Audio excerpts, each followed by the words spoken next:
അച്ഛാ പരീക്ഷ പേപ്പർ കിട്ടി ഒപ്പിട്ടരോ? പാസ്സായോ?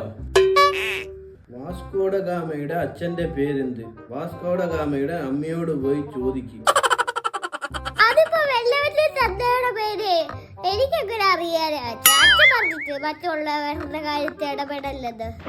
ഇന്ത്യൻ സംസ്കാരത്തിന് അക്ബർ ചക്രവർത്തി കൊടുത്ത സംഭാവന എന്ത്? 2 പേജ് കവിയാതെ ഉത്തരം എഴുതുക. ഒന്നും എഴുതിയിട്ടില്ലല്ലോ. വല്ല 5-10 രൂപ കൊടുത്തതാണ്. അതിനെ പറ്റി ഞാനിപ്പോ എന്താ എഴുതാനാ? ആധുനിക വിദ്യാഭ്യാസ സമ്പ്രദായത്തെ കുറിച്ച് എന്താണ് പറയാനുള്ളത്? ആധുനിക വിദ്യാഭ്യാസ സമ്പ്രദായത്തെ കുറിച്ച് എന്നെ കൊണ്ട് കൂടുതലൊന്നും പറയിപ്പിക്കരുത്. എന്തുവാണ് ഇത്? എനിക്ക് അതിനെ കുറിച്ച് പ്രത്യേകിച്ച് അഭിപ്രായം ഒന്നും ഇല്ല അച്ഛാ. ഇനിയാണോ ഈ ലക്ഷങ്ങൾ മുടക്കി ഞാൻ പഠിപ്പിക്കുന്നേ? കടൽപ്പാമ്പിനെ എങ്ങനെ തിരിച്ചറിയാമെന്നുള്ള ചോദ്യത്തിന് അത് നക്കി നോക്കിയാൽ മതി, ഉപ്പുരസം ഉണ്ടെങ്കിൽ കടൽപ്പാമ്പാണെന്ന് ഉറപ്പിക്കാം എന്ന് എഴുതി വെച്ച മോനല്ലേ നീ. നിന്റെ മോന്റെ കയ്യിൽ നിന്ന് അത്രയൊക്കെ പ്രതീക്ഷിച്ചാ മതി. നീ ഇവിടെ നിന്നാ അമ്മ എന്നെ നാണം കെടുത്തു.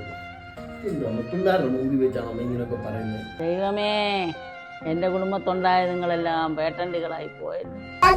ഇഷ്ടപ്പെടുകയാണെങ്കിൽ ലൈക്ക് ചെയ്യണം, ഷെയർ ചെയ്യണം, സബ്സ്ക്രൈബ് ചെയ്യണം. ഇഷ്ടമാണെങ്കിൽ കമന്റ് ചെയ്യേ. എല്ലാവരും ബെൽ ബട്ടൺ അടിച്ച് പൊട്ടിക്കണേ.